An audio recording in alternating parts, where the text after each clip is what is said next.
What is the percent chance that aliens have already found out about Earth and who we are? I'm not authorized to comment. You are authorized. No, we're talking about Okay, all right. Fist fight. Here we go. Fist fight him. Here we go. Okay. So, first of all, What's up, guys, and welcome to episode 126 of Dropouts. This week we have Neil deGrasse Tyson. A lot of people admire you for your work, but I've got some beef with you.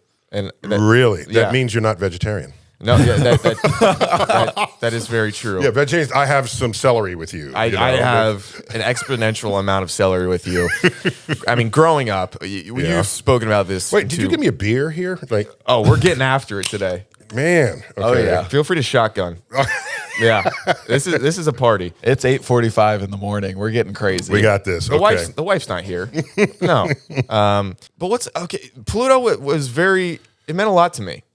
and You're gonna start with Pluto. We got the whole universe. it meant a lot to. Okay, but it's close to me. All right, just like my family's close to me, Pluto was close to me. Can you allow me to feel something for once? Okay, I think you are caught in the Pluto debacle. Whatever your age is, you were sensitive at that time. Very sensitive. Well, no, I wouldn't bring it up if Jared told me you're one of the main reasons it was taken away. No, I was an accessory to its demotion. Oh yeah, Okay. I'd say the same thing if I wasn't getting grilled right now. In the court of law, I was an accessory to. Yeah, I definitely drove the getaway car, but I didn't pull the trigger on this one. Okay. Just to be clear, there are people who were born much later who learned from scratch that Pluto is not a planet. The people who were born much earlier just really didn't care. And so whatever your generational welcome. moment is, you had invested some energy memorizing the 9 planets, and then the hammer drops. Not only now did you have to unlearn it, and you're probably in my file cabinet among elementary school kids who wrote me hate mail. No, I wrote you one last week. Okay. All right, hit some intro music. You won't be able to hear this, but just know intro music is playing. Okay. Oh man, hold on. I got to stifle down Your emotions. You're getting too heated too early. No, I got to take a cosmic view on this. Yeah, my anger doesn't exactly. matter in this situation. The author is Starry Messenger. We've read it and we had a good time, and we're so thankful you sent 2 copies because our dog ate one of them immediately and then dragged it through his own feces. Is that true? Yes. Yeah. He I was not thrilled. I had some early tweets on this book. I have dogs like my book.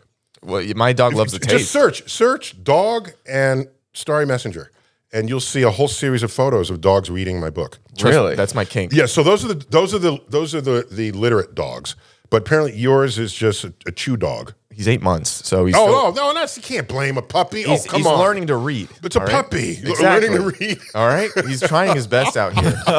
Okay, so I'm glad you did have 2 books, because otherwise you'd have to say, I was going to read the book, but my dog ate the homework, and that would have been it would have been true. It would have been true for the first time in history. ever in the history of Jared history. read it, but me personally, I put on your voice and audio, and I fell asleep to you last night. People say that, and they mean it as a compliment. But I'm an wife must be educator. You take it out. I kind of want you to be awake when I'm talking. yeah. No. I didn't fall asleep. I listened to it, and then it just put me in the perfect cosmic view of. I was like, this sleep, I don't need to stay up for hours because in the grand scheme of things, it doesn't matter. So might as well fall asleep. Oh, I see. Oh, because I voiced my own audio book. It was silky smooth. And I see why your wife stays with you, and it all makes sense. You could probably, you're throwing it down. We don't have to get into it. It's like if Kenny G was an astrophysicist. Okay, so we do want to leave it open to. Wait, who of your audience knows who Kenny G is? That's me, just just Jared. me. Let's just be clear about that. Okay. Yeah. And then you. So hopefully you listen because that's the demographic right now. Yeah. No, I try to stay plugged in. Yeah. So with you, Not only to the universe, but to life on Earth. why is everything a movie? I know. It literally everything's a trailer. Now I just hear the Christopher Nolan Wah, I feel like he's the guy that does all the movie intros. He just doesn't want anybody to know that's his side gig. Exactly. In a world. Right in a there. world. By the way, I like your Iron Man helmet there. Did you rip it off his head or something? Like, it looks like scary authentic. Yeah, we had Robert Downey Jr. right before you, and he left that for us. And his head is not in that. Well, it was Not for a lack of trying. yeah. We're big on beheading, obviously. Okay, right. Yeah. All right. Sorry, I'm just distracted by your setup here. It's very beautiful. Yeah, Oh, thank you. Yeah, I mean, you're having a very grounded view right now. We need the cosmic view. Okay, right? sure, And sure. You know, first off, cosmic view. Did you know that across America, well, I'm going to speak on my youth. I assume it's still true. If there's ever a substitute in science class, they put on the cosmos. Oh. I mean, it's not even a debate. It's like, here's the most science we can plug in you. I don't want to do anything. So The incompetent substitute teacher. yeah, but I think we learned more from you than we ever did the substitute teachers. Oh, well, thank you. And that's a huge collaboration, Cosmos. It has the widow of Carl Sagan is a strong creative force behind that. And it's, when you think of Cosmos, you don't even think you're watching a documentary. No. Even though there's got to be some other word for it, because it's a document. Okay, I'm going to sit through this and I'm going to learn. At Cosmos, you're on a journey, and you come back and you feel why science matters to you. Mm-hmm. It's an immersive informational journey. There you go. I mean, I coin it, huh? It's a little wordy than document. Jared, stay out of this, man. I'm trying to get a book deal done. All right, buddy? Okay, Mr. Neal, we do have a lot of questions for you, but okay. We do want. By the way, are any of you actual dropouts? I just wondering. Me. He finished college in 2 years. I did. Okay. And it's is that because they kicked you out in 2 years, or because you? No, it was a media degree. Okay, So all right. They're like, we've got nothing else to teach you, I honestly. flew through it. They're like, oh, you watched YouTube tutorials? You're good. You know who else was like not entirely perfectly educated? Jared. Who? Oh no, no, who else? James Cameron. Really? Yeah, he like barely went to college. And he went to community college, but he liked technology, so he took some tech courses, and he's got 3 or 4 of the highest grossing films of all time. And he's trailblazing. No, Jared, he's paying him, obviously, because Avatar 2 is about to come out. Okay? Ooh, I got a little dust up. I put in a picture of 2 of the Avatar characters, and I said, "Blue lives matter." That one, people didn't quite know. Wait, where's he going with that? What's he trying to say? No, Is he? You enjoy a little flame on Twitter. No, not on purpose. I'm just trying Definitely on purpose. I'm just trying to expose. You're telling me you're such a deep thinker. You don't roll out a tweet and be like, haha. Like, that's going to roll. Heads are going to roll over this one. Because I know, obviously, from reading your book, you have a cosmic view where it's like, okay, this tweet's going to cause some drama, but it doesn't really matter. Well, because I have tweets that are still in the forbidden Twitter file that I'm not going to post because do you want to let the people know what they are here? Yeah, give us the exclusive. Oh, you want one of the tweets I've yet to post. Okay. By the way, the book is just an attempt to get people to think straight. Yeah. About even their own opinions. Yeah. I'm not handing you an opinion. I'm just saying, you think this? Have you looked at it this way? Exactly. Okay. From the left, the right, below, above, from high above. And if you do, you'll likely either add nuance to your opinion or realize you didn't have an opinion to begin with. So that's what's going on here. Wow. So as an example, and the forbidden Twitter file, it would needlessly create turmoil. And as an educator, that's what we like. No, Dad, no. Because then people fight, and I don't know. Hell yeah. Yeah. Okay, here it is. You ready? Yes. Okay. Ben and Jerry's. Oh. They make ice cream. Yes. All right. They got in trouble one day because someone found trace amounts of glyphosate in their ice cream, like parts per billion. Okay. What is glyphosate? I have no idea. It is an herbicide manufactured by Monsanto, which is a chemical agriculture company. There are people who wanted to boycott Ben and Jerry's, and so they did the right business thing. They said, "Okay, we will we will never do this again." Okay. Do you realize there's something called an LD50? It's a lethal dose 50. Everything has a LD50. Everything. It's the amount of this substance you would have to ingest for half of the people to die who ingest it. Water has an LD50. Sucrose, regular sugar, has an LD50. The smaller the LD50, the more lethal the substance is. That would make sense. Yeah, like cyanide. I'm Exactly. pretty sure has a very small LD50. Okay, the lethal dose is this much. Will kill half the people who do it. All right. The LD50 for glyphosate is slightly worse than your LD50 for salt. I feel like not that. Not as bad. Not that. Yeah, right. So that's I'd roll the dice on that's that. the zone. That's the zone in there. Okay. Okay. To die from the trace amounts of glyphosate, you'd have to consume 30 million pints Okay, we're halfway there. of the ice cream. However, 30 pints, you'll die from the sucrose. Okay?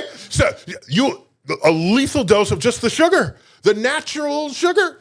It will kill you long before the and so this I think would be too weirdly upsetting to people.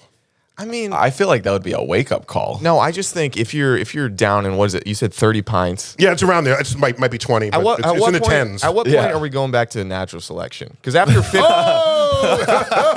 at 15, you got to be like, I've eaten too much ice cream. And if you're eating too much, you got to take a train out of this planet. Well, it's just how balanced is your assessments of the risks you're taking Exactly. in the world. Are you someone who doesn't buckle in your kids in the seat in the car? Well, Jared's parents were because they didn't love him. Okay, so that's why. And then they go to the mall and they say, "Stay close to me. I don't want you to get abducted by anyone." Yeah, okay, yeah. Don't run. If you really, you're more worried that someone wants to steal your kid in the suburban mall than you are about their likelihood of surviving a car crash. And when we had kids, we're data driven. Okay, my wife has a PhD in mathematical physics. We're data driven. When we had kids, I looked at the list, causes of death of children at different ages, and it's not the same at each age. Okay, I looked at the cause of death. Okay, I will put in the protections in my household at each of these ages for these kids because we have data, we have statistics. What was the scariest one for you? The biggest precaution that you took? Well, there's how many kids die in suburban swimming pools. Now, we live in the city, so this was not a issue, but that was scary. That was scary. And another one is, kids like sticking things in wall sockets. I was going to say that. And you don't always die from that, but you learn fast. You learn pretty quick. I've done it before, and then I did it again because I think I liked it. Yeah, that's what I'm saying. That's a thing. That could be a thing. Anyhow, that's an example of a forbidden tweet. I just try to come at it other ways. That's all. Well, I thought it was going to be something like, I met with God and Elon is actually his son. Mr. Tyson, I don't know. He's the second coming of Christ. I don't know about all that. Did you want to bring up your Spider-Man one first? My Spider-Man one. Well, you wanted to get into the multiverse. Oh, okay. Well, I mean, there's so much that I want. Just to be clear, Spider-Man is not making the multiverse. No. Okay. Yeah. He has no such powers. No, Disney is. Trust me, they've got the money. they have the resources. No, just give Doctor Strange some credit. Some credit there. Oh, I had another tweet. Oh. Can I toss this one out there? Yeah, Please. Okay. It's a stupid tweet. I post stupid tweets, and some people don't appreciate The nuance. the nuance of the stupidity. Yeah. Okay. So I put two pictures. One of the sparkly portal that Doctor Strange opens. Okay. And the green portal that Rick opens in Rick and Morty. Okay. And I said both Doctor Strange and Rick and Morty have access to the multiverse, but Rick uses real science. Yeah, exactly. Yeah, I mean, I'm on board with that. Yeah, that's what I'm saying. It's real science. This magic stuff, I don't. Would you say that's your favorite show? Rick and Morty? Yeah. I'm behind, unfortunately. It's 6 seasons. Have you done a cameo yet? No, and I'm a little. I've been on what the hell? Simpsons. I've been on Family Guy. If you want to look into that camera straight down the barrel and kind of call them out. Rick and Morty, give me a call. Find me. I'm there for you. No, They're not down the as- street. Not as much desperate. We'll give you some, what is it, L50? What is it? LD50. We'll put some LD50 in your coffee, No, huh? I don't seek this stuff out. Only if they feel it and they want me. I'm always there for artists, capital A, so you can be script writers, designers. If you want me to infuse a little bit of science, I'm there for you. Now they don't need that, of course, because the whole show is science, but other shows where you wouldn't think science would be. Mm-hmm. For example, I have a cameo in Ice Age 5. Oh, I bet you didn't know there were that many Ice Ages. I stopped after 3. Yeah, But now I'm going back to 5. Ice Age 5. I'm inside the head of Buck Weasel. Now, why am I there? Because they discovered an asteroid is going to come and kill them all. And they want to figure out a way to deflect it. And Buck Weasel has ways of figuring things out. So I'm inside his head, and I'm Neil DeBuck Weasel. In a brief cameo. They always play off your name. And yeah, they do. And so it's and also, I don't mean to brag.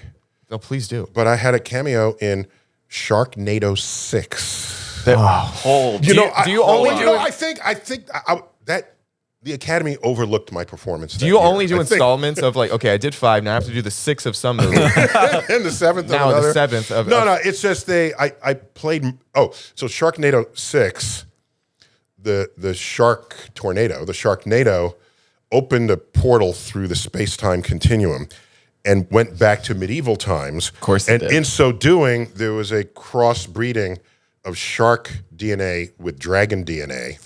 So there's a shark dragon NATO. Of course. I mean, and I play Merlin doing science, but people think it's magic. I said, I'm in. Oh, wow. Count me in. One thing I really wanted to bring up, just based on your book, that really interests me was people's predictions 100 years from now. So in the they should look at other people's predictions and realize how futile this exercise is, and just give up and just go out and have a beer. Yeah, no. At the beginning, was it 1899 or 1900? They started making the predictions of what 2000 will look like. Right. And if you kind of explain some things they couldn't look past and things of that nature, I thought it was very interesting. Yeah, there's a guy who was head of the New York Central Railroad. We're riding high on transportation. In 1900, they had airships, railroads crossing the country. The Orient Express was crossing Europe. Yeah. They had the bicycles. The modern bicycle had been perfected without that dangerous big wheel up front. You just add it all up. The head of the New York Central Railroad, predicting the year 2000, said, we can scarcely imagine that the advances in transportation in the 20th century will be as great as those were in the 19th. Wow. There is no more boneheaded statement anyone could possibly ever make. 3 years later, what happens? The Wright brothers. All right. They couldn't even think past steam. They couldn't. Right. Correct. Yeah. Correct. That's crazy. Okay. So I got another one. Yeah. Because I do it. It's in the chapter Exploration and Discovery. Yeah. And I'm just showing when you're on an exponential growth curve of anything, it looks like you're in special times. Yeah. But like you're not, because it's all special times. But we think linearly rather than exponentially. That's why we get it all wrong. You get the next couple of years right in your predictions, but 10, 20 years out, just go home. Yeah. Okay. So I got one. You ready? No. Yeah. Back to the Future 2. 1989. Okay. Do you remember what year that took place in? 2015. 2015. Yeah. Yes, indeed. By the way, in one of my social media posts, I listed things they got right and they got wrong. I remember everyone waiting for 2015. It was like October something 2015, and we're all looking and we're like, oh, there's no hoverboard. Yeah, no flying cars or nothing. Okay. So in there, he pisses off his boss and he gets fired. All right. Now, this is 2015 relative to 1989, okay? I remember 1989. If you had a fax machine, you were badass. Okay? And were you? Okay. I was both. I had the fax machine and badass. Hell right? Yeah. Right. I was wondering why your wife got with you, and now it makes sense. You know? In fact, we married in 1988, so I mean, would be a freak at printing out the sheets and in the sheets. You know what it is. So here's the point. He gets fired, and this is the home of the future that he's living in. So he's duly notified by fax, but this is the home of the future. There are 3 fax machines, and they show you it coming out of 3 different fax machines in his home. And so all they could think was that a modern home would have more fax machines than just one. And in 1993, AT&T had an ad campaign that was pretty successful. It said, "You will." So if you ever wanted to da-di-da-di-da about the future, you will, and AT&T will bring it to you. Well, one of them was something I've never wanted to do, never did do, never will do, never dreamt of doing. They showed someone on a beach in a chair, and he had a tablet. In 1993, it said, have you ever wanted to send a fax from the beach? Well, you will. AT&T will bring it to you. No! I'm on vacation. I mean, even I don't even think I've ever seen a fax being sent through. No, I mean, yeah, it's very old. Yeah. No, and It's a noisy machine. It makes this whistling sound, which is it's like it belongs in a museum. My point is, people linearly extrapolate. Yeah. I have this many now, I'll have a little bit more later, rather than something completely different out of left field that they cannot imagine. And what did AT&T get anything right in that campaign? They got a few things right. They got the tablet right, okay? Yeah. That your computer would just be like a thin sheet rather than a big thing on your desk. They also got right, because this was a linear extrapolation, which worked, that you would never stop for tolls anymore. You're here out in LA, you don't know what a toll is. So back east, you go through a booth and someone takes money from you to give you permission to continue driving on the road. And it's always but you have to stop to do that when you were going 60 miles an hour. It's called a toll. Yeah. From the word troll, who would stand by bridges and force you to pay to cross the bridge. This is where we get the word toll from trolls. Anyhow, so now they're just electronic sensors. Yeah, they just read in the license archways plates above the car, and they just... Because I think, the automobile was big for its time. Obviously, the plane, and then how quickly it went into the First World War and then the Second World War. And now it's able to carry nuclear warheads anywhere, not even being driven by or flown by a pilot. Yeah, Correct. that was one of the most fascinating chapters when you were explaining the exponential growth of modern society. Yeah. And you were doing it So I only actually in read the 30. book. Yeah. Read the book. Oh, yeah, we're here. Yeah. What? I asked the AT&T question. I already knew it. Oh, But no, they don't know. The people. Yeah, and you were only doing it in 30-year increments. Yes. Which was the most fascinating thing. 1870 to 1900. Yeah. 1900 to 1930. Like 1930 to even that, and then each time you were like, life in 1900 would not be, or life in 1930 would not be recognizable in 1900. No and one from each 1900 time- would know what the hell was going on. Yeah, because What is that flying overhead? What is that thing? What? like you said, yeah, Right. And in 1900 there were no cars. Everyone's using a horse. yeah, We literally and figuratively built civilization on the backs of horses for thousands of years. Yeah. Why would someone in 1900 think that in 1930 you couldn't give away a horse? Right? They would Right. see these horse-drawn carriages without horses. That's how they would describe it, right? It would look like the thing from Harry Potter, like the horses that you can't see unless you see it, but it looks like they're just driving by themselves. There's always this fun question at every sleepover. If you could go You still have back. sleepovers? Well, I was going to ask if you're not busy I thought tonight. Sorry, I like to cuddle, Neil. Big spoon or little spoon, Like, Daddy? how old are you? What is your... This guy, huh? Mommy warm your milk for you on the sleepover? Well, Yeah. yeah, she did. Single mother. She did a lot for me, actually. Okay, but the age-old question is, if you could go back in time, you have Wi-Fi somehow, and you have a smartphone, how long would it take you to maybe take over civilization? Or do you think they just maybe murder you for thinking you're doing magic? If I carry what I know today back in time, you could easily take over the world. Do you think you... First, you just know what the markets did, That's and then you true. just play the markets. You can't do it too much because the fact that you do it interferes with the outcome. So it's a kind of an observer effect thing. So, but within a few months, I could just become the richest person in the world. And then I know what people's motives are. And I just wonder how fast you could speed up society. Just you individually. You go back with all your knowledge.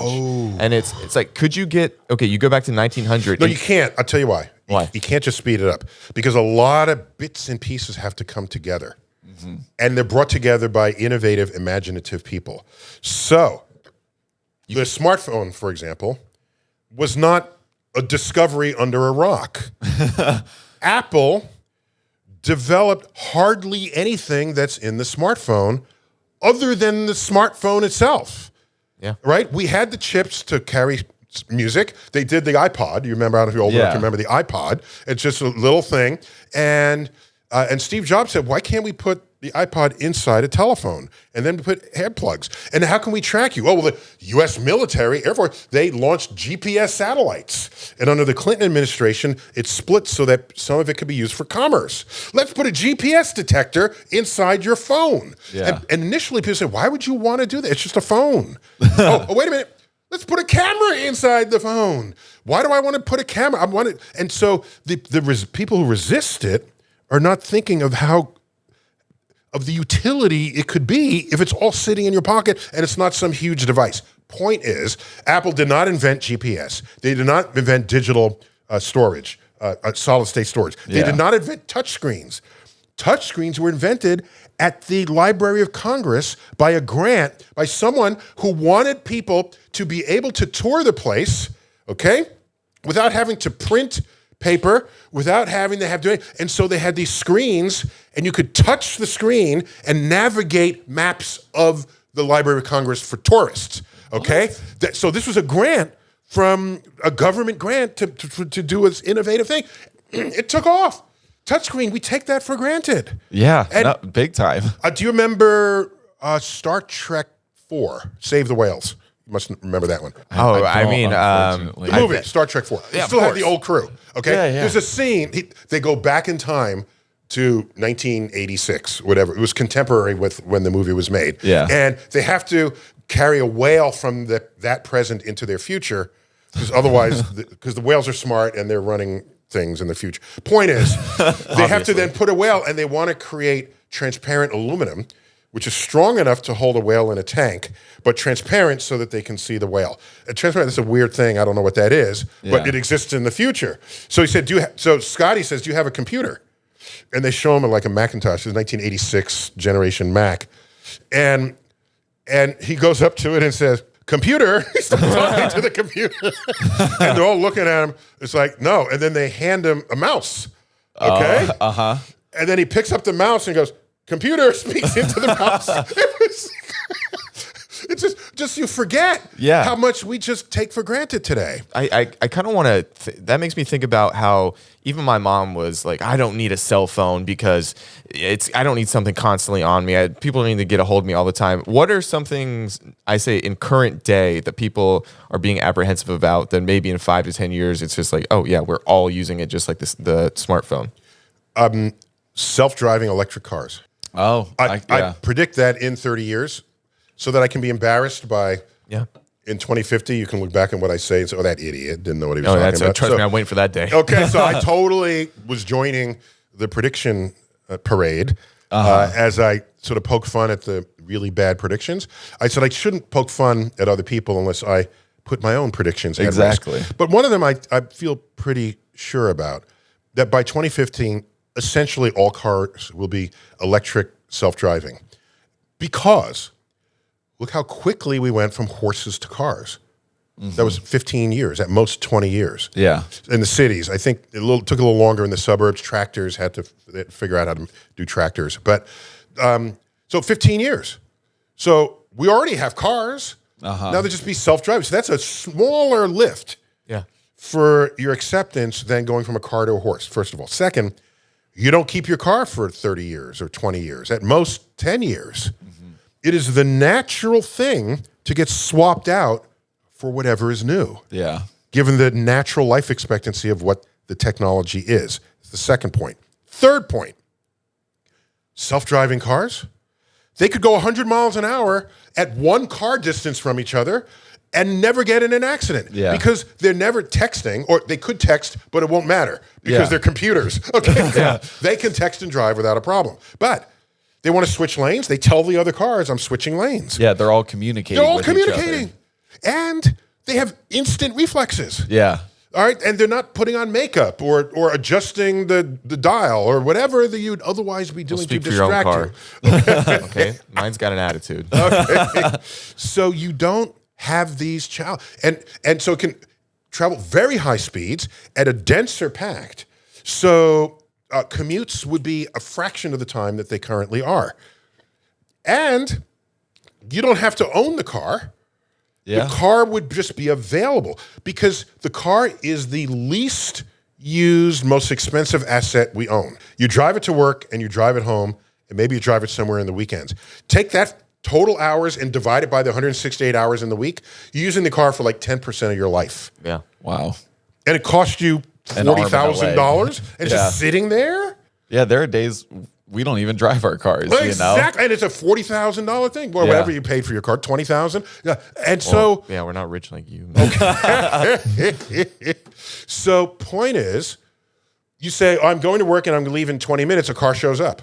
Yeah. And it drives 100 miles an hour to work, and you get out and the car goes pick somebody else up. Okay? I think the first real description or telling of that was it iRobot, where they really just nailed, I mean, everybody's going 200 miles an hour. Yeah. And then he's like, I want to go automatic, and it almost wouldn't let him. Yeah, It's they were this like, is the "Are most you dangerous sure?" thing you can do right now. Right, you can't do that. You're not Yeah. able to do that. So that was a hint of that. But by the way, in iRobot, we keep thinking of robots as humanoid forms, but a robot is anything that does something automatically. So, for example, like Jared and treating women. Shut up. no. So, for example, the Hubble telescope, the James Webb telescope, those are robots. Yeah. We control them from a distance, and they can do some things automatically. A robot doesn't have to look human. In fact, the human form is one of the least useful forms you could possibly have. So what do you think of Elon and his humanoid robot? I'm not authorized to comment further. Okay. No. I'm saying there's the urge to make a humanoid robot with expressions and feelings and things, and I'm just saying, I just want a perfect cup of coffee in the morning. Yeah. And by the way, just remember, the robot doesn't have to do everything. There are people imagining, if you look at old sci-fi, the robot would then drive your car. No, the car is the robot. Yeah. What are you doing? People are like expecting, just because I feel like this, sci-fi movies and stuff have like had such an effect on us. They're expecting just like a robot butler, Right. Like, Could you pull up the video really quick of Elon and his humanoid robot that he's going to launch? But he purposely made it look like a human, I think just because he wanted to. Is it in the uncanny zone? no, definitely not. You can definitely tell it's a robot. No. The uncanny zone is did I say it right? The uncanny valley. In the uncanny valley, do you know about the uncanny valley? I'm heard about of it. to. Okay, the uncanny valley is you make something that is so real that much of you wants to think it's real, but then there's the rest of you that knows it's not. And it just completely creeps you out. Well, I think that's the question. Right. So if it's just if it's an ordinary robot that's not trying to be flesh and blood, then that's cool. And if it's exactly human, then it's human. All right, for all intents and purposes. But if it's not quite all the way there, it's the uncanny valley. Well, no, I saw it might have been a TikTok asking the question of if you could be put into a VR universe where it feels completely real, but it's void of any unpleasantries, and everything is pleasant, and everything is good, and everything you could ever possibly want is there, tactilely, visually. It feels like you're there. Would you go into that world, but the whole time knowing it's technically not a real world, but it feels real? Well, would you ever be able to come back? I think the choice is stay in there forever or don't go in at all. Okay, so here's the problem. Okay, there's a Twilight Zone episode on that. There was a career criminal, all right, and they finally caught up with him. They shoot him, and he shows up in this place, okay? And he's a criminal. He's a gambler, thief, bank robber, low life, everything, okay? And he's there, and he's greeted by, so he said, welcome. This is your new place. And he said, where am I? Oh, we'll get to that later. How can I help you? Do you need to do anything? Yeah, I like to gamble. He said, come on in. And there's a whole casino there. And I like dames. This is the 1960s. So dames, we're the dames, right? Yeah. And so there are these beautiful women that are like come around like you see in old Vegas movies. And he starts gambling and he's winning every time. Okay? And all the women want him. And he says, no, I don't like this. Is there a bank I can rob? Oh, yes, we can schedule that for you. There's a delivery thing. Here's some guns and go rob the bank. And he robs the bank and he has all this money. And he says, wow, what is this place? I hate it here. Why is everything I want? What is it? And he says, to his host, because he's losing his mind. Yeah. He's losing his mind. And he says, guy, I hate it here. Send me to the other place. Oh, okay. And he says, this is the other place. That is terrifying. Yeah, it was holy shit. No, I think eventually, why couldn't wait 100 years from now? You could torture people by putting them into a VR world. And I think the existence of sadness gives meaning to happiness. Okay, what punk rock band are you in? That sounds like, okay. But think about it. It's the measure of things that matters. Of course. Back east, we really appreciate our spring and summer because we're emerging from a winter where there's snow and here, I look outside, I'm visiting for a week here in LA, and I say, oh, it's a beautiful day. None of you all even make that observation of the day because it's just like most other days of the year. Yeah. You have lost the capacity to appreciate that. No, we got it dialed in, Mr. Tyson. I don't know. We figured it out. I don't know if that's a good thing or a bad thing, but it's definitely a thing. I said to someone, oh, by the way, how's the weather been? I said, oh, it rained a few days ago. It's like, what? Is that your complaint? It rained once in like 6 years, and we're just going through it. Right. So I think, can I give an even deeper sense of this? And it has to do with longevity. Yes. And the sadness when people die. Okay. If I had the option to live forever, because that's in that same mindset, yeah, I want to live forever. Think about it mathematically. If you know you're going to die, and you in prisoner style, you count out the days. You put an X. Every day you live, you're one day closer to death. Yeah. That's a highly motivating force operating on your life. If there are things you want to do, if you knew what day you were going to die, you're going to do it. Yeah. That's the whole meaning of a bucket list, okay? So I claim that if the knowledge of death gives meaning to life, then to live forever is to live a life without meaning at all. That's it, Jared. Oh. We're dying. We're done tomorrow. We've decided we're dying. And think about it. Think about it. When you give flowers to a loved one, does anyone still do that? I mean, florists still exist, okay? Yeah. You get some beautiful flowers that smell nice, and you present them, and they're almost always appreciated. And you find the vase, and you snip the bottoms, and you monitor them throughout their term. Okay, they might last a week, right through their senescence, as the bulb droops down, and then there's the point you have to discard them. Okay, your loved one could have brought you plastic flowers. Okay. Even silk flowers. Yeah. But if you receive them, I don't want to speak for you, but I'm betting they would mean less to you. No, 100%. Than if they were fresh flowers. But the silk flowers will live forever. Don't you want that? Don't you want forever flowers? You just have to dust them off every few weeks. Well, the forever flowers require no care in feeding. They don't have a smell. They live forever, yet curiously deliver hardly any pleasure to you, unless they're a prop in a movie set. And even then, you're expected to think they're real. Yeah. So how many times have you walked by flowers in a hotel and just checked them to see if they're real? I always care if they're real.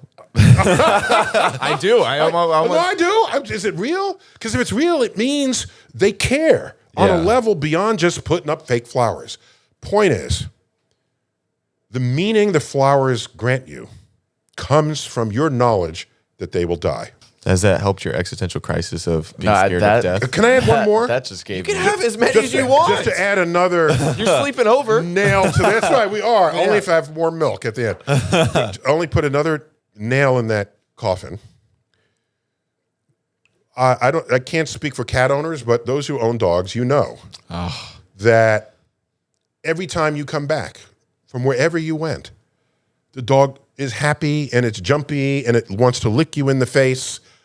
Even if you just went to get mail from the mailbox, they delight in your return. If you want to take them out for a car ride, they are the first in the car. They jump in. They don't care where it's going, but they're going somewhere. Yeah.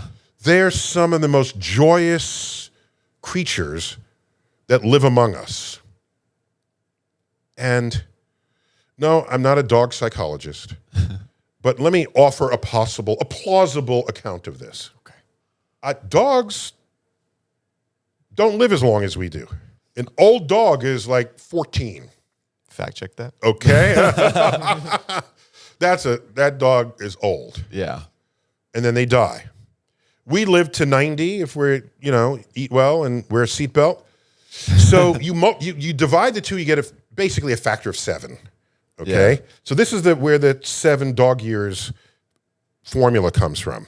Gotcha. Okay, so if a dog is 3, they're 21 in dog years. This is what we say. All right. Are we in bed together? Yes. Are we lovers? Who knows? But I got to tell you something. You're wasting money, probably, on some subscriptions in your life that you don't even realize you're subscribed to. Are you even using that Hulu, that Amazon, that Netflix? Or are you just like paying month and month and month all of these subscriptions that you don't even realize you're paying? 80% of people are. Most people think they're paying $80 a month in subscriptions. That's what they would say. When in reality, when we look at the data, it's actually over $200 a month. Can you believe it, Jared? I know, hundreds of dollars a month on subscriptions that you don't even use.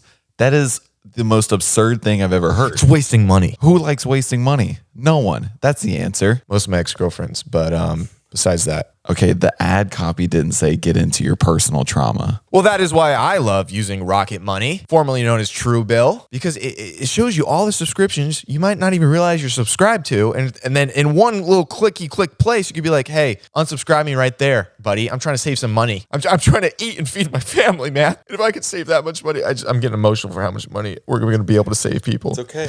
With Rocket Money, it's the best thing ever. And one more thing. A lot of people don't know this, but a lot of people are actually being double charged for subscriptions. And Rocket Money detects that for you and cancels one of them. It's free money. I don't understand why you guys aren't already signing up. So if you want to stop wasting money and get rid of useless subscriptions, go to rocketmoney.com/dropouts. Seriously, it could save you hundreds of dollars per year. That's ROCKETMONEY.com/DROPOUTS. Dropouts. Cancel your unnecessary subscriptions right now at rocketmoney.com/dropouts, baby boys and baby girls. No, seriously, I know this is an ad, but it's honestly a great service. I saved so much money. I was being double charged by I think 2 subscriptions that I had signed up for whatever reason. Yes, Oh, okay. Hey, Hanson, tell them about Rocket Money. What do you have to say? You love saving money. So how authentic is that, you can ask? It's a convenience, but is there any deeper meaning to it? And I think there is. Okay. It means every single day a dog lives is equivalent to a week of your life. Oh, wow. That's a 7-to-1 ratio. Poor Handsome. So if they only get 1 day for every week you're alive, they make every day count. Now, of course, they're not doing the math. I gotta take my dog for a walk. I know. But I'm just suggesting that their lives have already factored in their mortality. Without even knowing it. So when I look at a dog, I use that as a reminder of how I should live every day of my life, because I get to live 7 times as long as the dog. I want to go hug my dog. I know, seriously. Like, I want to go get him. I want to hug him for a day, so it feels like a week for him. Yes, thank you. There it is. That's a cosmic perspective. That's it. He's getting peanut butter today. That's a week full of peanut butter. First of all, thank you for letting us cry there. One thing I did want to ask. And don't put the peanut butter on the roof of its mouth. That's just too weird. Just put it on a plate and it'll lick the plate so it's on its tongue rather than Jared somewhere puts else. it in other places. Shut up. But I did want to talk about a Black Mirror episode where you lose a loved one, but they have such an online presence that they can almost create an AI of the way they think, and you can talk to them again. Didn't they create an actual whole other person that occupies the spirit energy I kind of of that wanted person? to, I feel like, obviously we're heading down that track of where you can download the consciousness of someone else, but it's still artificial, but it knows enough about them to respond in a similar way. What is kind of your moral stance on that? I don't have stances. I'm not here to tell people to impart upon people my own feelings or my own opinions. Oh, I'm an educator. He's a politician. Oh, okay. No, I'm an educator. So what I would do is I would say, whatever your opinion is, have you thought about it this way or that way? Okay. Here's something that you might not have considered. And then go off and make your own opinion. But let it be perhaps more informed now than it was before. Yeah. So it's not my stance on it. I can offer some views. Yeah, what's your view? That doesn't mean I don't have opinions. I just don't give a rat's ass if you share my opinion. Unlike everyone else on social media, where if you dare put out an opinion, you get attacked for it being different from that of others. Exactly. And that's a really precarious state for civilization to be in, because it means there are forces that want all opinions to align. And we have examples of that in the history of civilization. They're called dictatorships. Yeah. At some point, you got to pause and then reflect on the value of plurality in our society. The value of the fact that someone has a different view than you. That's actually a beautiful thing that we should protect.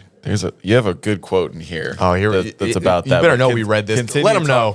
Oh, he's showing off that he read the quote. But I didn't. Did I answer your question? My question is, not to get morbid. If say your the Black Mirror episode. Yeah, say your wife passed away, would you? So here's the thing. Generally, if it's a loved one, you mourn them. And I would say, I'm on the fence about this, because mourning, I think, has psychological value. You have to dig out of it. Mm-hmm. We've known that for a while, all right? There's some cultures where you wear black for a period of time to show everyone else that you're in mourning, and don't try to, pick them up on a date. Yet, okay? Give them this refractory period. So mourning, I think, has value. And it also enables you to appreciate what you've lost in a whole other way. And what you don't want is to regret having not said things in life that you thought only in death, which could have then further improved or enhanced the relationship. Mm-hmm. So that one, maybe therapy helps you live in the moment rather than in a memory. Yeah. I would say there are other people out there. There are other things to do. There are other people with whole other portfolios of interests. Yeah. So why not use it as an occasion to continue to live rather than to hold on to the past, which might be restrict you from continuing to enter the future, which is unfolding in front of you every moment of your life. Consider that you can move forward and back and left and right and up and down. You can repeat that at will. We have full mobility in space, but not in time. We are prisoners of the present, forever transitioning from our inaccessible past to our unknowable future. And entering the unknowable future, I think, is one of the great joys of what it is to be alive.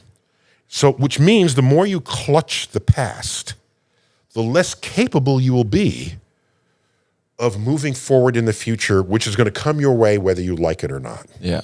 I think that's also it's one of the biggest side effects of depression is constantly being in the past and not focusing on the present or the future. So I think that's interesting the way that you put it, and also that there's a medical backside to kind of mental health. When it's a mental health dimension of that too. Correct. Yeah. So what's the quote you were digging up, you said? Oh, well, you said, going back to the social media, people wanting all opinions to align, you say differences in opinions enrich the diversity of a nation. Which yes. That line stuck with me, because people think that we all want this utopian society where everyone gets along and everything's like sunshine and rainbows, but in that people think that everything has to be uniform. Everything has to be the same. And that's a flaw in the modern way of thinking.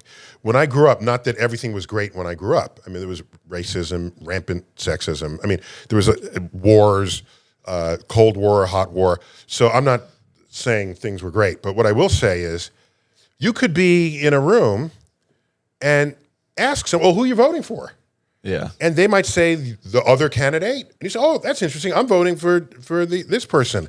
And then you have a brief conversation. What do you like about them? I like that they this, and they want to invest in the parks or this, or they like business interests. I like the fact that my candidate, and it's just a conversation. Yeah, exactly. Just imagine that. And then, let's go have a beer. Now you got to fight about it. So my, I don't know who reads books anymore. It's a book. It's an audio. If you get stuck in traffic, audio books. Okay. I did the math on, you could get through this book in 3 days of LA traffic, okay? The whole Beautiful. audiobook. I narrated it, I know. Okay, 3 days of audio. That's all you listen to in your own car? No. Wow, I love me. What was I saying about the, so with the, you go out and have a beer, and it's just a matter of, and in a democracy, the majority gets the thing. And that's just how it was. The tribalization that currently exists is on a level where I think people need a reality check on the strength of their opinions. Mm-hmm. And so this book is all about that. It's a reality check on things you thought you knew and thought through, but maybe you didn't. And so my hope is, if you're a reader at all, if you get the book at all, I'm not here to make you buy the book. Yes, if you are. If you get it at all, read it before Thanksgiving dinner. Oh yeah. That's a good call. No, because I think one of the most beautiful things in the book is talking about the astronauts looking from the moon on Earth, and then realizing that every opinion, everything that's so trivial about this world, especially in politics, and everybody flip flopping and the hatred between what your party is. And on a cosmic level, it's like, why are we not just advancing as a species? Yeah, you said it almost right. It's not that everything that's trivial in this world, when seen from above. The point is, you don't know it's trivial until you see it from above. Exactly, yeah. Right? You think it's everything that matters. It's like, what? You voted for Trump? You idiot. How could you possibly? And here's an interesting fact. Again, I'm an educator here. I have never mentioned Trump in any social media posting ever. Oh, we better clip this, huh? No. The reason is, in the 2020 election, what was the number? 80-something million people voted for him? More people voted for Trump in that election than anyone had ever voted for anyone else in the history of the country, except for that same election for Joe Biden. And so you can say, Trump is an idiot, and he's this, and he's that. Get him out of there. But wait a minute. There's still the matter of the 80 million people who voted for him. You can't just swap leaders and believe that is the solution to your problems. Yeah. As an educator, I just look back and I say, well, how are you thinking? And what are you basing the opinion on? Is it rational? Is it consistent with other ways you think? That's all I try to do here. It just feels like it's a spinning wheel of the next person in power, half the country's mad, then the next one, half the country's mad. Yeah, everybody's just mad at whoever's in power. Yeah, exactly. And it's a lot. I kind of... Oh, by the way, just a quick one. Do you realize one of the closest elections in the history of the country was President Kennedy running against Nixon? Senator Kennedy running against Richard Nixon. Oh, wow. In Really? 1960. One of the closest elections ever. But we look back and say, in popular vote. But Kennedy was Nixon almost won. But no one was thinking, I hate the country because my guy didn't get in. It just wasn't how people interacted with information and politics Why at the do you time. think social media has changed that for people? Because you have a weird view and you type that weird view out there, and you'll find every other person who has that weird view, and you become a club. Okay. You become an association. Before then, you wouldn't even know they existed. You're just the weird kid on the block, okay? And so your crazy ideas did not gain currency in your own head. You knew that you were weird. Now you find thousands of other people who think just like you that Earth is flat. Must be something to it. And anyone else who disagrees, there's something wrong with them. We lose the reality check on our sanity. We're in the era now of mainstream niches. Or it's because everything can be mainstream because there's enough people to really care about that pocket of information where it's the there's always been those people out there. They just never found each other. There's enough communication now. Right. Yeah, exactly. Yeah. So I think at some level, that's got to be a good thing. At some level. Yeah, there's definitely like a sweet spot, Yeah, thank you. I don't know where that is. We're still in our infancy, maybe our adolescence. It's not Twitter. With regard, it's not Twitter. Cesspool that is Twitter. So I hope TikTok doesn't devolve in this way. It's still a fun distraction on your It is life. the app that feels the most communicative. Yeah. I don't know if it's algorithm based. It's like, or just people having fun and they want to share their fun with you. And it's not even a FOMO thing. right? No. They're not saying, here I am in a place you'll never be. No, somebody did something in the kitchen. Yeah, exactly. All right, and it's fun. So I'm active on TikTok. I don't know if you know. No, I got a couple of TikToks out there. Oh, I watched them this morning before you came up. You think I'm not well versed? I am really interested in the technology questions of. Do you have an opinion that there's some technologies, because there's a lot of this in sci-fi, that a lot of technologies are being kept from us just because as a human race we're not ready for them yet? Or do you think, oh no, everything's so commercialized, if something's so good it'd already be out there because they want to make money for the masses? I'm not authorized to comment. I know you're authorized. I'll get your wife on the phone and make you tell. People think that especially the government has all these secret things and their secret capabilities. Have you ever worked for the government? I try not to. The level of incompetence and the inability of anything to remain a secret that has any tasty elements to it at all is near zero. I think about that with the moon landing. A lot of people are like, oh, it's fake. I was like, wouldn't it?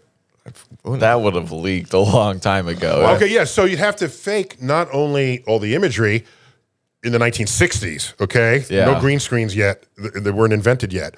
But you'd have to fake the millions of pages of engineering diagrams for the Saturn V rocket, the warehouses in which they were stored. But here's the best that I heard about this. Okay, ready?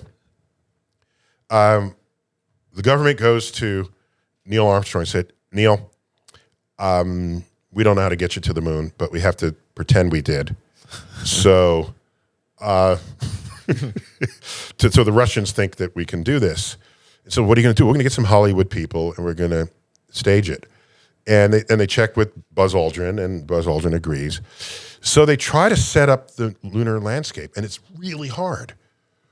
And Hollywood says, this isn't working. Here, in order to fake it, what we'll do is we'll shoot it on location. And there it was. They faked the moon landing on location. I love that. Okay, there it is. But you know what it is for those who deny it? It means technology is so advanced that they're in denial of what it can do. That's an interesting, I'm going to take the opposite tack here and say, what a compliment that is to technology, that you don't even believe it, that you're in denial of it, and you're living among us. That's kind of cool. Living among the technology. And it's kind of cool. That's really fascinating to think about. Before my lifetime is up, I know you know a lot of science people, and that's the correct term. We got to scientists, yeah, science people. We really just need teleportation because I'm. Oh, you know how? We got it. We already got it. Oh, hang on. Teleportation. I cannot begin to tell you how game-changing that would be. Oh, I'm on board. But it's not teleportation you're after. Yes, it is. No, I'll tell you why not. I'll tell you why not.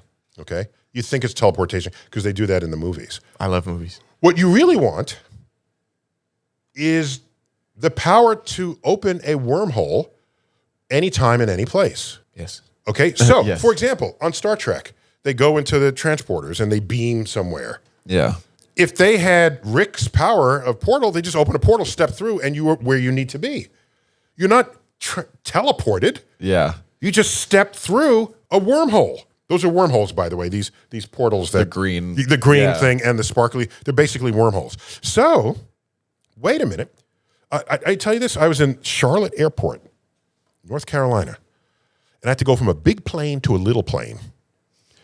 And my luggage, I forgot why it didn't have wheels. It was like carry-on, but not so big that it had wheels. It was like small carry, and I had to lug this. I swear I walked like 3 miles. It might have just been like a mile to go to the small plane. And I get to the small plane, and this is early Twitter when it was not yet a cesspool. And I said, let me be clever and geeky at the same time on Twitter. So I tweeted and I said, I can't wait to the future when we have wormholes.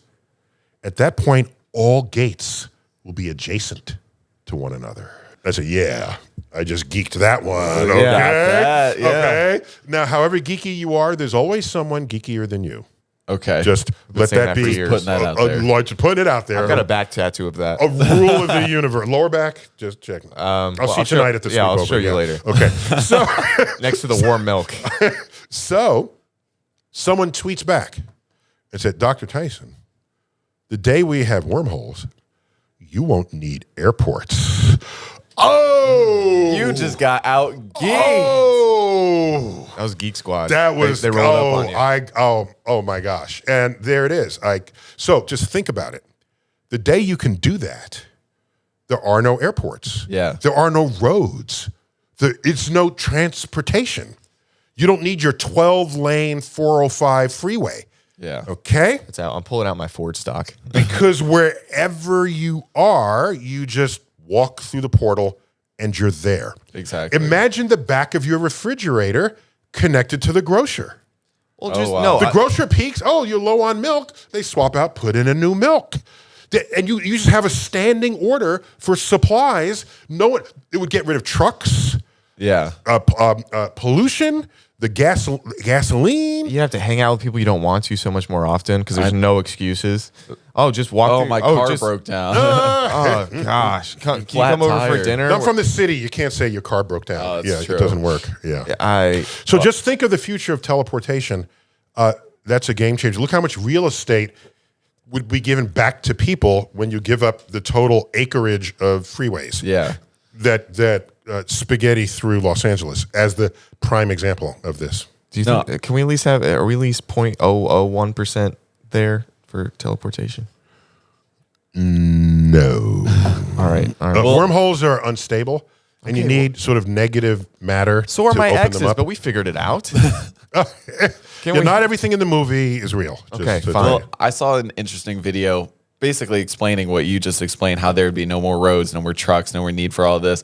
And they were talking about how you have to, technology like that is so revolutionary, you have to like gradually, implement it into society. So it starts off maybe like it's only for governmental use. And then they're like, okay, now we can go commercial with it, but it's extremely expensive, and so only like the 0.1% have it. And then slowly, but surely it gets implemented into society until so that our economies have time to adjust to it. Because like if they just came out with it tomorrow, it would collapse, the automotive industry, hotels and travel and stuff like that. Yeah, so you're right. However, it's not that they would do that on purpose. It's just the natural evolution of a new technology. Okay. The new technology, does it work in every case? Let's test it. So, for example, the self-driving car, electric car, how does that how does you transition? Well, we already have the express lanes or HOV lanes, whatever they call them here, where you have extra people in the car, you get access. You already have those lanes. Make those just self-driving car lanes. I think that's how you would start there. Yeah. And there I am stuck in traffic, and they're whizzing by at 100 miles an hour. My next car is going to be that car, so I can get in that lane. So that it grows organically, to borrow the term. Yeah. It's rare that it would just happen overnight, just in practice. Yeah. And the fact that it's expensive and then maybe it gets less expensive later, that's a natural arc of technology. I'm old enough to remember seeing the movie Wall Street, the original one with Michael Douglas and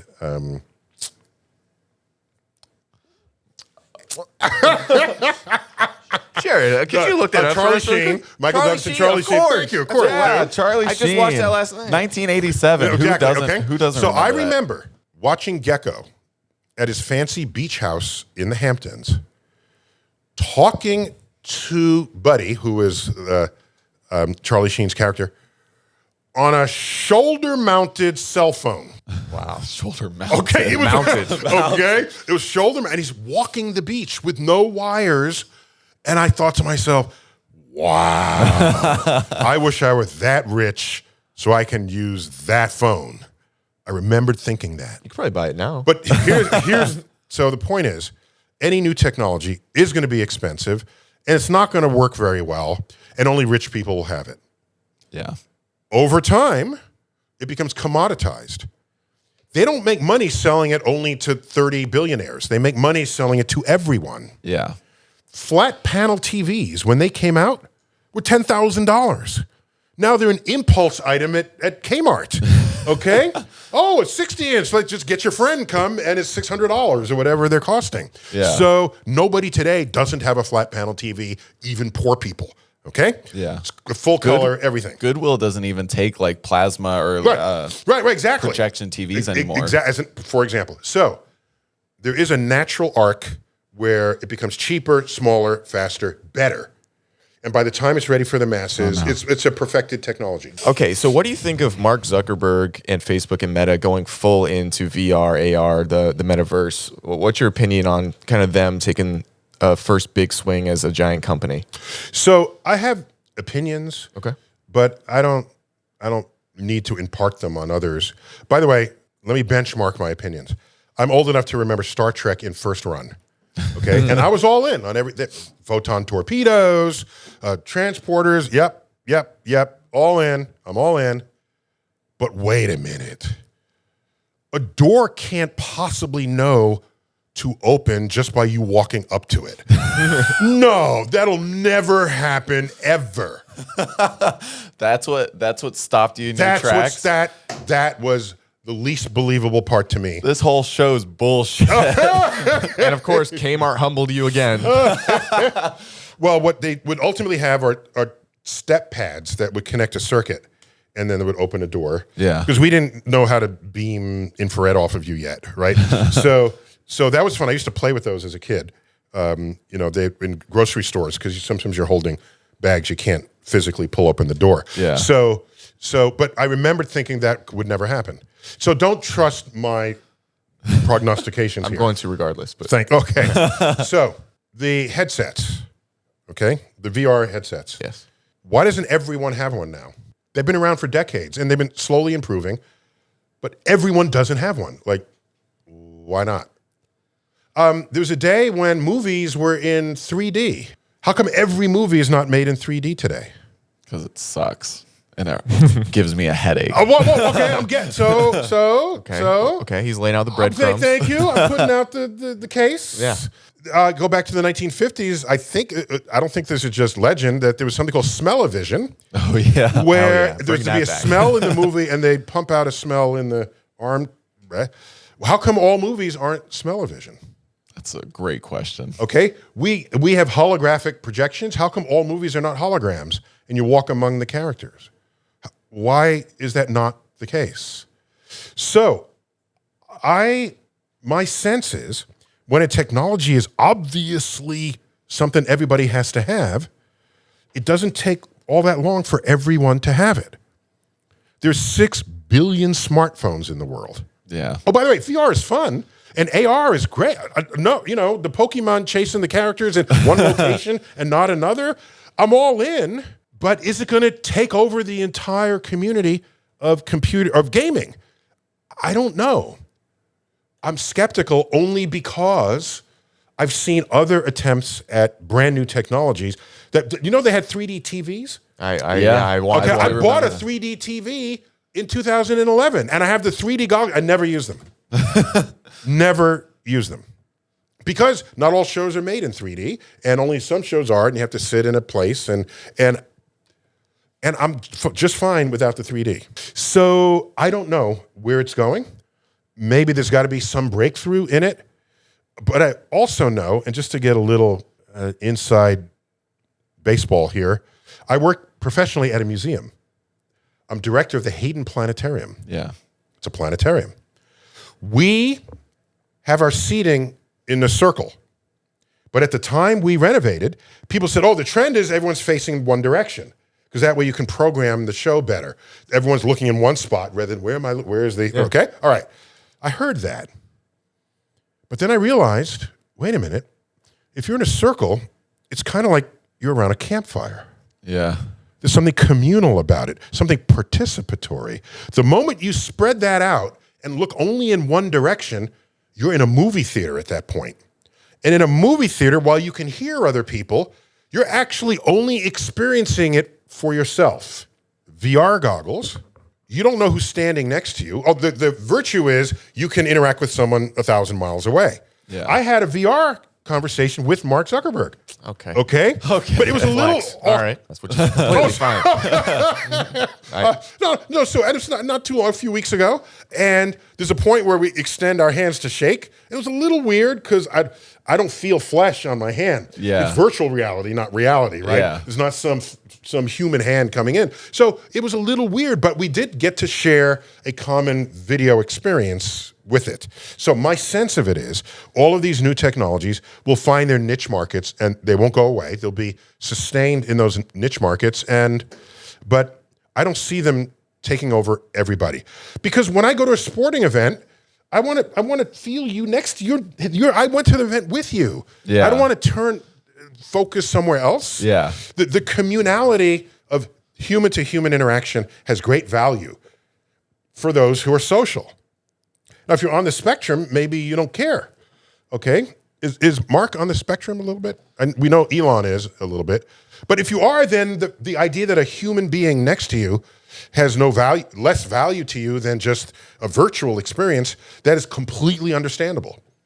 But then it's not for everyone. So that's my perspective on this. Yeah. So almost like for, something like VR to take off or like become more accepted by like society and stuff, it would have to have like a smartphone like has a lot of utility uses for it, right? Whereas like a VR headset is just kind of like more of like a fun thing, like a gag kind of it's a fun thing. Do. Yeah. I have no denying that. I've been in a lot of VR experiences and you're there, right? And it affects you neurochemically, right? Or neurophysiologically. Oh, I'm on a ledge. I better lean over. Or you're on a roller coaster and you feel it in your gonads, right? All of the, all the things. And it does what I think they're intended to do.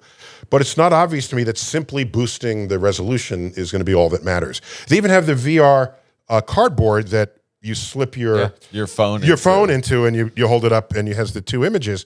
So that's highly portable, much less expensive than the Google Glass, the Meta, the Meta, before it was Meta, what do they call them? But the Meta goggles, the white. Oculus, correct. Yeah. Thank you. So that's my opinion. It's not a deep opinion, but it's just I like observing the movement of technology into society, and not all of it is fully embraced. And I like thinking about what reasons they are and what reasons they're not. If like VR like that got to a point in, have you seen the movie Ready Player One? No, I've resisted really? that. I don't mind, on your recommendation, I don't mind jumping in on it. I mean, it's a pretty good movie. I enjoyed it, but they have like haptic suits where you can like feel and touch and like you have the sensation. So like when you had that conversation with Mr. Zuckerberg, and you go out to shake his hand. Mr. Zuckerberg? Is this? I was just being polite. I'm not like you. I'm not on like a Mark first name basis. Like if but did you say Elon? You didn't say Mr. I didn't say Elon. He said okay, Elon. all right. Mr. Well, Musk. Elon and I are boys. He's coming to the sleepover tonight. Your buds. Yeah. Okay. But like you would reach out when you go for that handshake, and you would the glove would like squeeze a little bit or something. You would feel it. Okay, but then I have to like be in a place that is registering all of this and where the equipment. I mean, that's an overhead, right?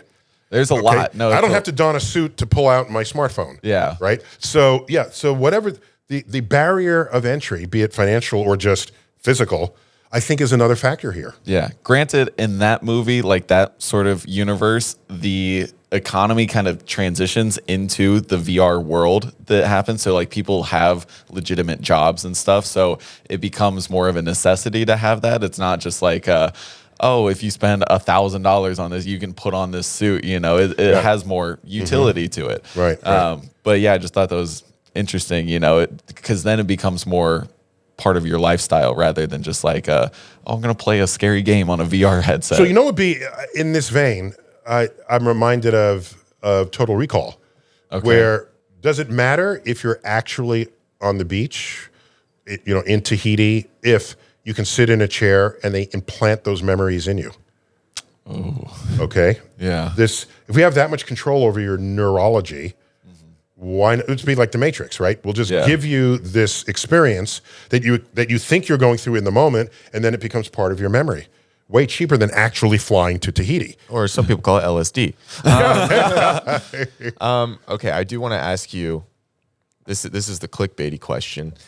What is the % chance that aliens have already found out about Earth and who we are? I'm not authorized to comment. You are authorized. Neil deGrasse Tyson. I am not authorized to comment on it. Jared, fight him. Oh, come on. No, we're talking about Okay, all right. Fist fight. Here we go. Fist fight him. Here we go. Okay. So, first of all, aliens may be vastly more intelligent than we are. In fact, anyone ever portrayed in the film is clearly that because they figured out how to get here. Correct. And we haven't left low Earth orbit in 50 years.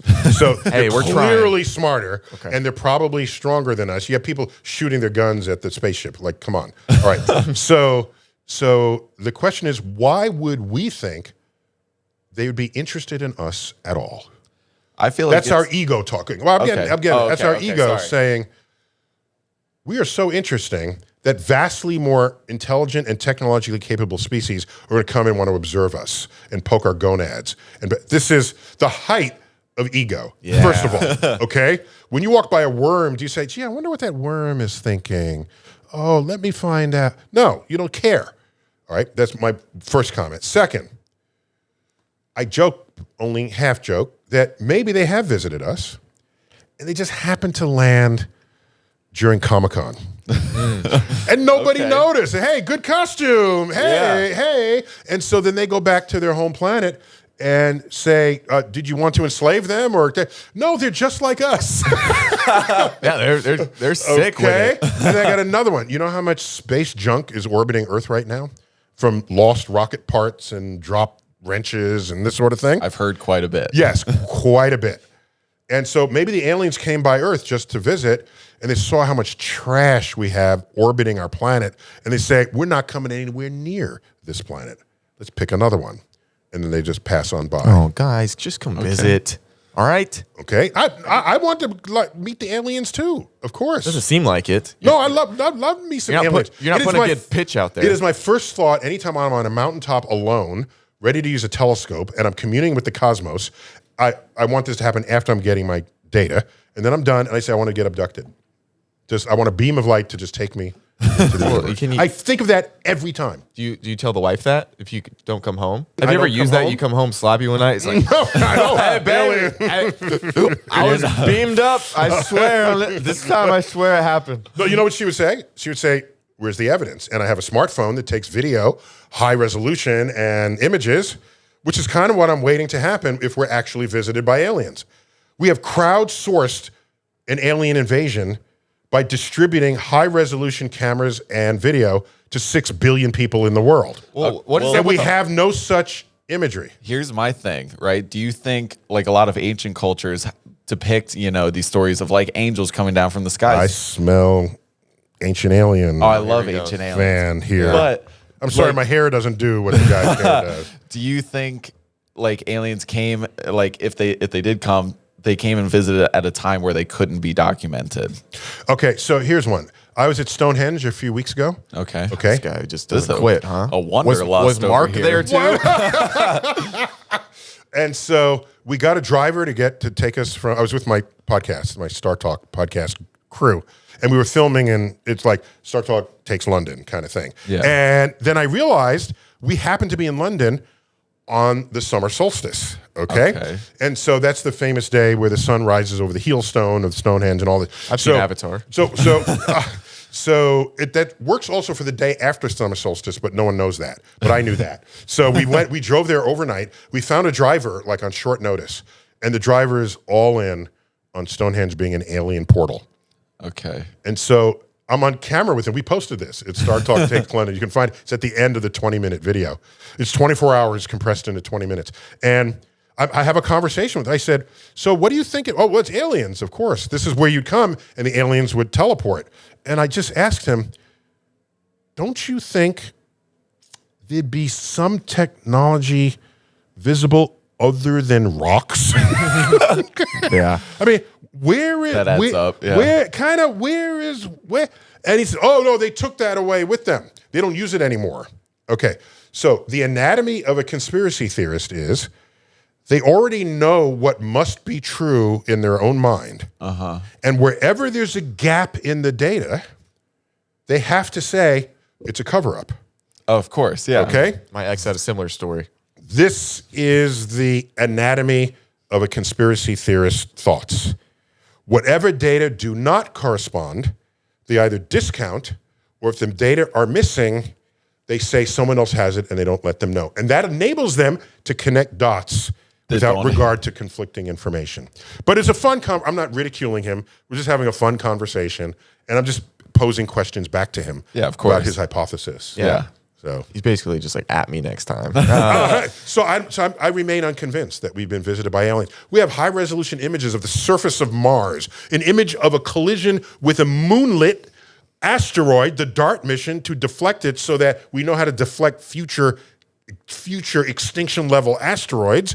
We have images from the edge of the universe from the James Webb Space Telescope parked 1 million miles from Earth. Oh, and by the way, the panorama on Mars was taken by an SUV-sized rover, plunked down. Let him know. Let him know. With an attached helicopter.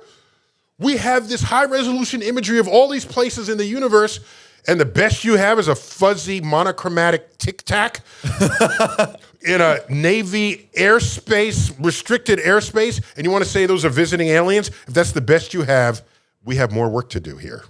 Let them know. Let them know. Drop the mic on them. All right? I can't drop the mic. Here. There. Yeah. How do I do this? Drop the drop the mic. Yeah. All right. We pretty much dropped the mic there. Yeah. Okay. I mean, we want to be conscious of your time. Yeah, I think I got another thing. I think it's at 10:30. What time do you have? It's at 10:08. So let's get you out of here. Oh yeah. I think I gotta say hi to Theo Vaughn for us. I think that's where you're going. That's where I'm going next. Yeah, I'm going to Theo. Oh, yeah. So jealous. Hey, tell him. He's so authentically himself. Everything he does. Can you please tell him to come on our podcast? We were trying to get him for a while, but if it comes from you, I think he'll do it on a cosmic level. All right, I'll tell him. Thank you. He'd be a good guest here. No, he would be fantastic. Thank you so much for coming on. And thanks for reading the book. I don't ever expect of course. interviewers to have read the book. No, it's a heavy lift to do that. It's actually so good, fascinating. and it's an easy read. I think so too. But would I say that if I didn't also write it? I don't know. But when I reread sections that I say that was pretty breezy. Yeah. And you just get through it, and there's a lot of just fun. And the link is going to be in our description. And if you order it and you stay till the end, make sure to send me a picture of your order so I can let you know that people are really loving it and reading it, and we can get your opinions over to Neil. And he's we're on a first name basis now, just like Mark. But where can the people find you? Mr. DeGrasse to you. That's true. No, yeah, exactly. Not at the sleepover though, right? Okay, where can the people find you? Oh, I have my social media footprint is not hidden. I'm Neil deGrasse Tyson everywhere except Twitter, back when you had to save your character lengths. So I'm Neil Tyson on Twitter. Okay. Neil deGrasse Tyson on Facebook, TikTok, Instagram. And did I leave any out? Either way, I'll never forgive you for Pluto. All right, guys. Thank you so much. Pluto had it coming. Thank you so much for listening, and thank you for being here. All right, this was fantastic. guys. Thank you. Thank you. Bye. You got it.